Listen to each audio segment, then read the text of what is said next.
The NFL season is right around the corner, and we're getting you ready for week one right here on No Timeouts. That is Dan Wilkins. That is Tyler MacKillop. That is Zak McDonald. My name is Jonah Birenbaum. And gentlemen, I want your thoughts on some of the major storylines and big question marks around the league right now, and here's how we're going to do it. I'm going to make a statement, and you have to tell me if you are buying or selling, i.e., do you agree or do you disagree? Got it? Good. Zachy, you're up first. Are you buying or selling this?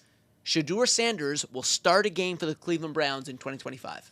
I am buying that Shedeur Sanders will start a game for the Cleveland Browns. I think Joe Flacco will start a game. I think Dylan Gabriel will start a game. I think Shedeur will start a game. I think Shiloh Sanders might start a game. I think Tyler MacKillop is going to start a game. I think just about anybody who wants to play for the Cleveland Browns this year is going to get the chance to start a game. That team sucks. Those quarterbacks all suck. It's going to be hell, and there's going to be a whole new coaching staff and front office by the time next season rolls around. Any rebuttals from this? If RG3 would like to white knight and step in and play quarterback, he can too. I'm so tired of talking about this. It's not even funny. Yeah. So it's unanimous that he'll end up starting a game because they're so. He will not be the second one to start a game as much as people would for some reason. He might be the second that. one. I think that. late in the season when they have like one win, Jimmy Haslam's going to be like, get him in there. Get him in there. All right. Easy enough. T, you're up. Buying or selling? The Lions will make it to the NFC Championship game. Reluctantly, I have to sell. I'm not as crazy concerned about the coaching changes of both coordinators, but the more I dive into the roster, I just have question marks when it comes to the offensive line changes. Obviously, Kevin Zeitler's gone to Tennessee. They had the Ragnow retirement. So they've got two young guys that are stepping in. Tate Ratledge, they took in the second round. He's as experienced of a college player as he possibly could have coming out of Georgia. So maybe he steps in. He's been good in preseason. Maybe he steps in and things are somewhat seamless. But they got another young option they're going to at the other guard spot. Maybe they don't run the ball as effectively when it comes to the offense. But on defense, there's some more things that concern me when it comes to what type of player can Aiden Hutchinson be in his first year back from the injury. We haven't seen a lot of edge rushers return from a major injury and just pick up on the form that we saw them, because Aiden Hutchinson was off the charts, the best defensive player in the NFL by a landslide last year before he got hurt. And again, I had the same question marks. I said this for the majority of last year. I don't think the Lions can be a true contender unless they find a partner for Aiden Hutchinson to run on the other side. And they weren't able to do anything with that spot. Davenport's going to be back. He's played 6 games in the last 2 seasons. They've got depth there, but they don't have a high-end option to go with next to him. DJ Reed comes in for the secondary. Is he going to be someone that makes the transition between him and Carlton Davis seamless? Potentially. I think there's still a lot of question marks on defense, and offensively, I think it's hard not to see a small step back, at least at the very least. These two coaches are familiar with this team. I mean, the new OC was with them in 2022, but was with Denver the last couple of years. The defensive part of things is where I have the biggest question, and I don't think the offense quite can sustain what they were last year. So I think there are other teams in the NFC that are a little bit more complete than they are right now. Wilk, the Colts made the right decision starting Daniel Jones. You buying or selling? Oh, man, I really appreciate you giving me the opportunity to weigh in on this one. Hold on a second. I am going to sell. Absolutely not. This is ridiculous. I mean, what are we doing here? I understand that at this point with Daniel Jones, the selling point is he gives you some sort of stability, or more so than Anthony Richardson, but what is the actual ceiling for this Colts team? Certainly they're not a Super Bowl contender. I personally wouldn't say they're a playoff contender. I think you're probably chasing 7, 8 wins. Is that really the kind of move you want to make with Daniel Jones, to throw in the towel on a young 23-year-old quarterback with as many physical traits as we have seen from any quarterback come out recently? Again, he has not been good so far. I'm not making the case that he has, but he's thrown 348 passes across 2 seasons.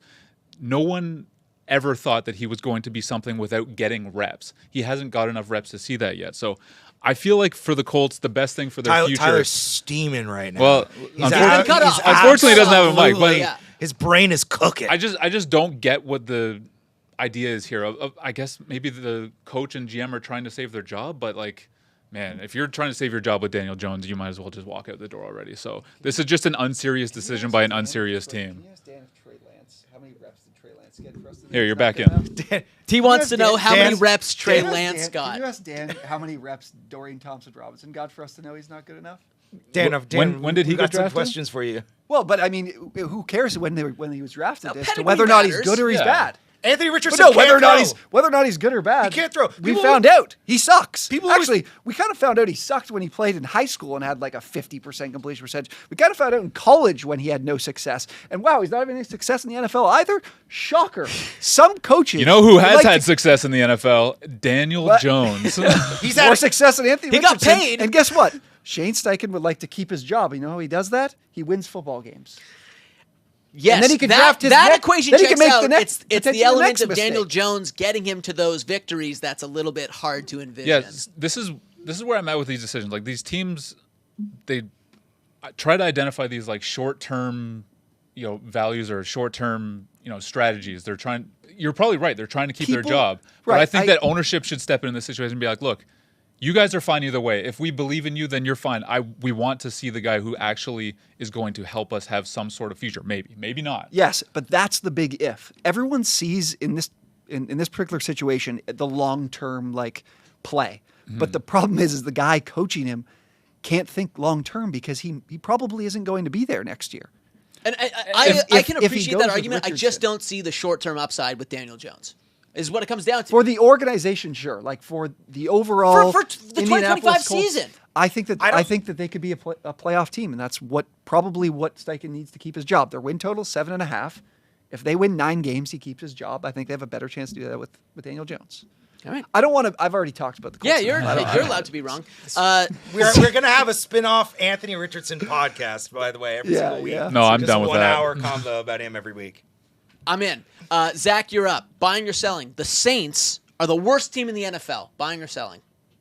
I'm buying that they're the worst team in the NFL. The Browns, which we mentioned earlier, could have a real legit shot at that. I think the Jets also could have a legit shot at that. But it's the Saints. That's not even a real football team. Tyler Shuck. I mean, you don't want to roast a guy based off of a couple training camp clips, but he had some of the worst training camp clips of all time.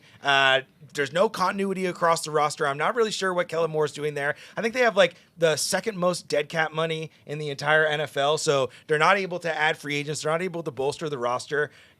Mickey Loomis is running the show. He was the guy that was running the show in New Orleans when they tanked to get Anthony Davis and Zion Williamson, and I think that's kind of the mentality of the team right now as well. We're going to tank and try and get Nussmeier or try and get Arch Manning the next year, and that's what they're trying to do. They're trying to be the worst team in the NFL.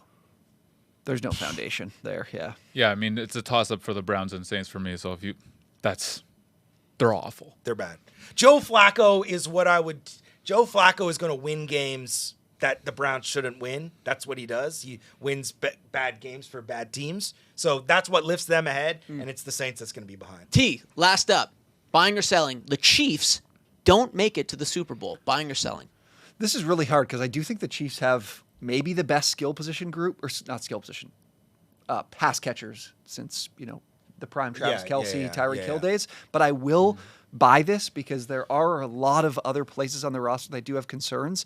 Maybe Josh Simmons it seems like Patrick Mahomes has been talking about he's the answer for them at left tackle. That's all the reports out of camp too, are that he looks like a complete dynamo. Yeah. He was the best tackle in the draft. Yeah, the injury was the reason he fell for sure. Yeah. But I saw Mahomes say he could be the best left tackle in the entire league. Wow. But then you still have Mike Caliendo running next to him, which I don't really love at the guard spot.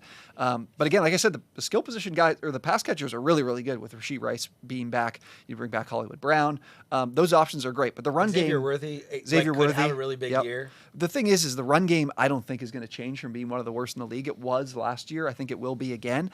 And again, we've seen with Mahomes the biggest...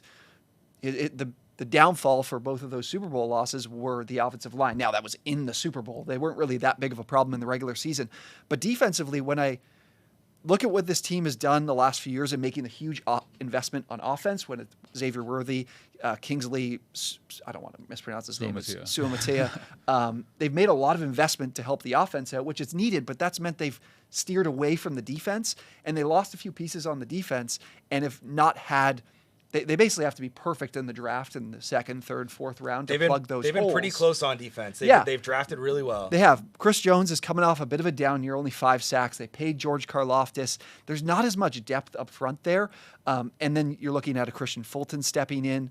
They lose Juan Thornhill, like I mentioned. There are guys they're asking to step up that I think they're asking too much of, and they're not able to plug the holes because they've invested elsewhere. So I really think, despite having Steve Spagnuolo back for yet another year, I think we could see the defense taking a step back that has done a really good job of carrying them for the last few years too, as the offense has sometimes struggled. So I think there's a ton of good teams. Well, I think the Ravens and Bills are better rosters overall than the Chiefs are, which I don't think is a crazy thing to say at all. Yeah, I'm going to be a Ravens guy again this year. Like I think that this has to be the year for them, but I am absolutely not going to be surprised if it's the Chiefs again, even if they do take a step back on defense, because I do think the offense is going to be that good. We've been hearing it for a couple of years now, how they're trying to like recapture that like magic of the downfield passing game that they had early in the Mahomes era. Yeah. I feel like this is the year they do it. Like Rashee Rice is back. He and Travis Kelce are underneath after the suspension's done. You can use Xavier Worthy more in that downfield passing game. We saw Tyquan Thornton hit a huge play in the preseason.